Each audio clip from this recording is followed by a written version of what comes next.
Failure, it is really a proof that we have progress. It is foundation and preparation for something that we aim.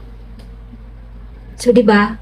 Kung hindi tayo nagtitake risk at nagkamali, hindi tayo matututo sa lahat ng bagay. So, always accept our failure.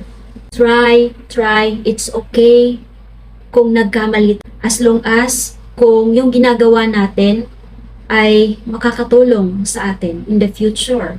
Hindi tayo pinanganak na perfect. Hindi natin alam lahat ng mga bagay. Pero kapag nagkaroon tayo ng oras na gawin yung isang bagay, doon natin marirealize, ganito pala, hindi ibig sabihin na nasa tamang edad ka na, marami ka ng